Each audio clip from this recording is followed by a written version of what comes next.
بسم اللہ الرحمن الرحیم حامدا و مصلیا اما بعد۔ مشاہدین اعظام، السلام علیکم ورحمۃ اللہ وبرکاتہ۔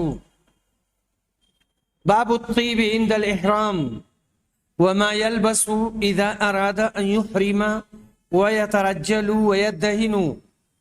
احرام باندھتے وقت خوشبو لگانا اور احرام کے ارادہ کے وقت کیا پہننا چاہیے اور کنگھا کرنا اور تیل لگانا۔ تو احرام کی نیت کرنے سے پہلے مرد حضرات خوشبو کا استعمال کر سکتے ہیں۔ ابن عباس کہتے ہیں کہ محرم آدمی خوشبو سونگھ سکتا ہے، شیشے میں اپنا چہرہ دیکھ سکتا ہے اور ان چیزوں کو جو کھائی جاتی ہیں دوا کے طور پر استعمال کر سکتے ہیں، جیسے زیتون کا تیل اور گھی وغیرہ۔ عطا نے کہا کہ محرم انگوٹھی پہن سکتا ہے اور ہمیانی باندھ سکتا ہے۔ ابن عمر نے طواف کیا، اس وقت وہ محرم تھے لیکن پیٹ پر ایک کپڑا باندھ رکھا تھا۔ عائشہ رضی اللہ عنہا نے جانگھیے میں کوئی مذائقہ نہیں سمجھا تھا، یہ ان کی ذاتی رائے ہے۔ یہاں جانگھیا یا آپ کہہ سکتے ہیں کہ چڈی جانگھیا یا لنگوٹ وغیرہ پہن سکتے ہیں۔ ان کا ایک خاص پس منظر میں یہ فتویٰ تھا، لیکن یہ بھی صحیح نہیں تھا۔ حضرت عائشہ کی مراد اس حکم سے ان لوگوں کے لیے تھی جو ان کے ہودج کو اونٹ پر کسا کرتے تھے، تو چونکہ وہ لوگ لنگی پہنے رہتے تھے اس وجہ سے یہ بات حضرت عائشہ نے کہی تھی۔ لیکن لنگوٹی اور جانگھیا احرام کی حالت میں نہیں پہن سکتے ہیں، یہ حضرت عائشہ کی اپنی ذاتی رائے ہے۔ حضرت سعید بن جبیر روایت کرتے ہیں کہ ابن عمر سادہ تیل استعمال کیا کرتے تھے، یعنی محرم ہوتے تھے اور سادہ تیل استعمال کرتے تھے۔ میں نے اس کا ذکر ابراہیم نخعی سے کیا تو انہوں نے کہا کہ تم ابن عمر کی بات نقل کرتے ہو۔ پھر آگے کی روایت ہے، مجھ سے تو اسود نے بیان کیا اور ان سے ام المومنین حضرت عائشہ نے کہ رسول صلی اللہ علیہ وسلم محرم ہے اور گویا میں آپ کی مانگ میں خوشبو کی چمک دیکھ رہی ہوں۔ تو یہ جو مانگ میں خوشبو کی چمک تھی، احرام باندھنے سے پہلے اس کو سر میں ڈالا گیا تھا اور احرام کے بعد میں دیر تک یہ چیز باقی تھی۔ تو ابراہیم نخعی کا مطلب یہ ہے کہ ابن عمر نے جو احرام لگاتے وقت خوشبو کا تیل ڈالا تو ہمیں اس فعل سے کوئی غرض نہیں، جب نبی صلی اللہ علیہ وسلم کی حدیث موجود ہے جس سے یہ ثابت ہوتا ہے کہ احرام باندھتے وقت آپ نے خوشبو لگائی، یہاں تک کہ احرام کے بعد بھی اس کا اثر آپ کی مانگ میں رہا۔ اس روایت سے حنفیہ کو سبق لینا چاہیے۔ یہ بات کہہ رہے ہیں مولانا وحید الزماں صاحب، کہتے ہیں کہ اس روایت سے حنفیہ کو سبق لینا چاہیے۔ ابراہیم نخعی امام ابو حنیفہ کے استاذ ہیں، استاذ کے استاد۔ انہوں نے حدیث کے خلاف ابن عمر کا قول و فعل رد کر دیا، تو اور کس مجتہد و فقیہ کا قول حدیث کے خلاف کب قابل قبول ہو گیا؟ یعنی کبھی بھی حدیث کے خلاف کسی امام کی، کسی فقیہ کی، کسی مفتی کی بات نہیں مانی جائے گی۔ حضرت عائشہ رضی اللہ عنہا روایت کرتی ہیں جو نبی صلی اللہ علیہ وسلم کی بیوی ہیں، کہتی ہیں کہ جب رسول صلی اللہ علیہ وسلم احرام باندھتے تو میں آپ کے احرام کے لیے خوشبو لگاتی، اور جب آپ حلال ہوتے کعبہ کا طواف کرنے سے پہلے تو میں آپ کو خوشبو لگاتی تھی۔ احرام باندھنے سے پہلے خوشبو لگاتی تھی، اور یہاں وَلِحِلِّهِ قبل یطوف بالبیت یعنی حلال ہونے کے لیے خوشبو لگاتی تھی طواف افاضہ اور طواف زیارہ سے پہلے۔ یہ ہماری بات ہوئی کہ خوشبو کا استعمال کرنا، اور یہ بات معلوم ہو گئی، کئی بار یہ بات آ چکی ہے کہ جب احرام میں داخل ہو جائیں گے تو خوشبو نہیں لگائیں گے۔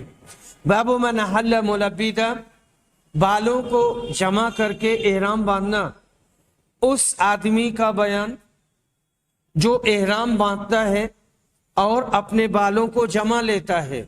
بالوں کو اس وجہ سے جمع لیتے ہیں کہ گرد و غبار نہ پڑنے پائیں اور جوئیں نہ پڑ جائیں اور دوسری دقتیں نہ ہوں۔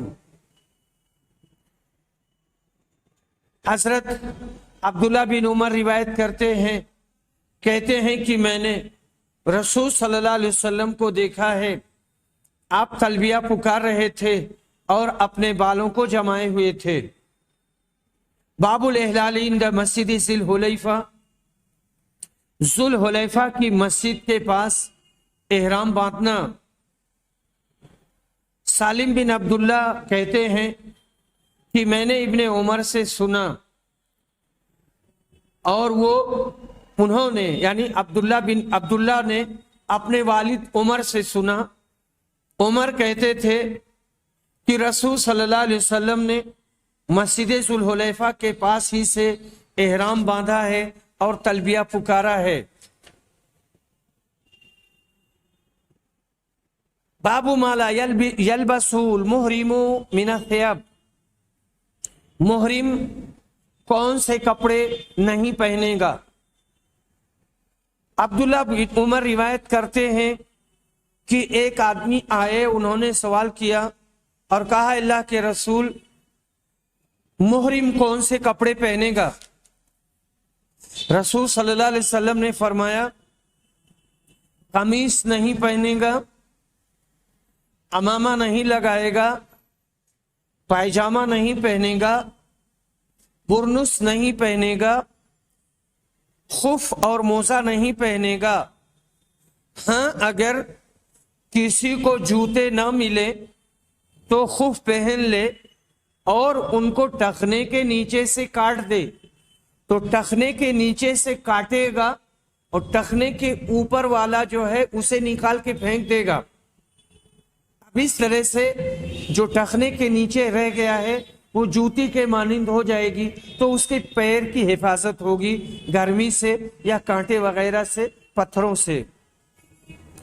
اور وہ کپڑا تم نہ پہنو جس میں زعفران یا ورس کی خوشبو لگی ہوئی ہے۔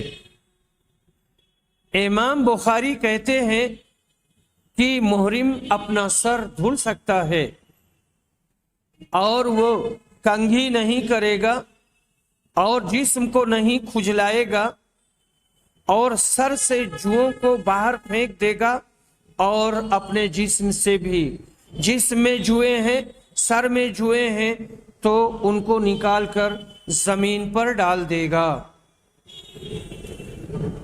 ورس ایک زرد گھاس ہوتی ہے، خوشبودار، اور اس پر خوشبودار ہوتی ہے۔ اس پر سب کا اتفاق ہے کہ محرم کو یہ کپڑے پہننے جائز نہیں ہیں، حرام ہیں۔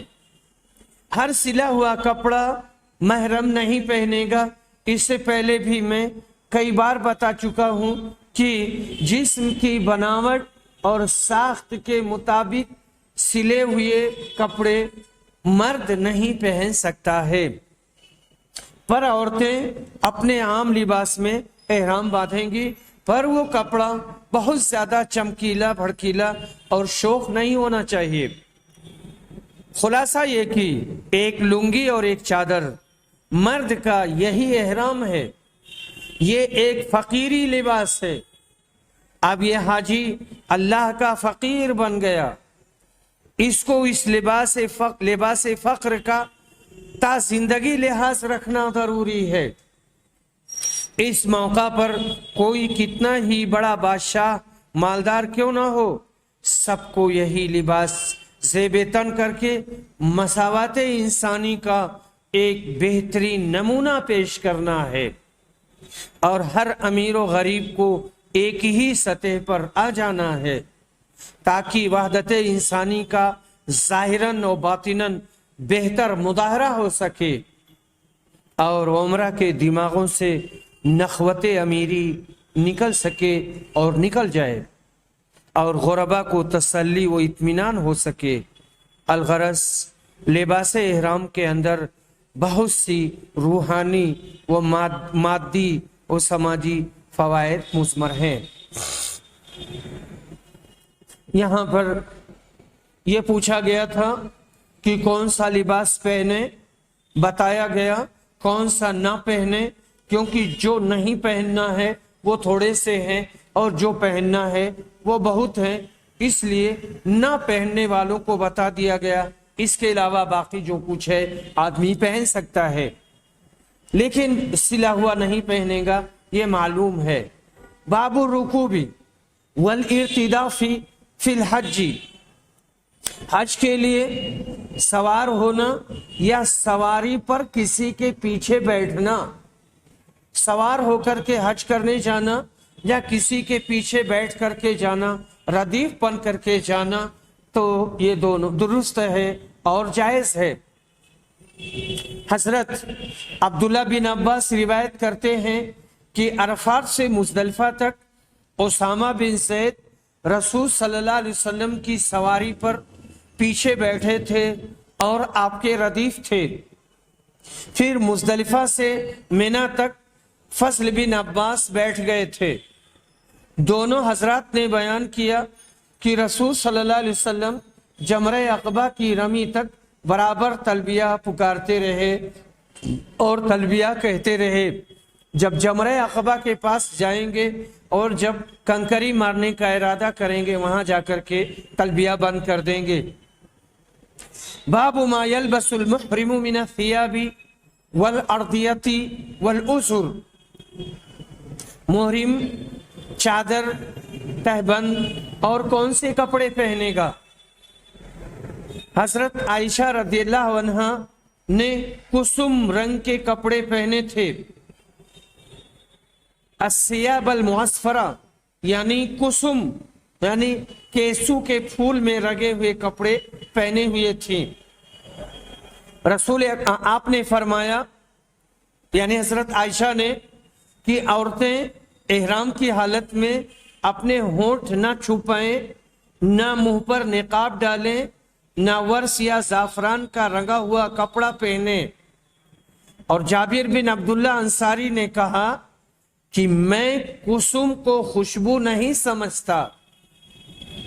اور حضرت عائشہ نے عورتوں کے لیے زیور، سیاہ یا گلابی کپڑے اور موزوں کے پہننے میں کوئی مذائقہ نہیں سمجھا. اور ابراہیم نخعی نے کہا کہ عورتوں کو احرام کی حالت میں کپڑے بدل لینے میں کوئی حرج نہیں. تو اس میں بہت سے مسائل ہیں.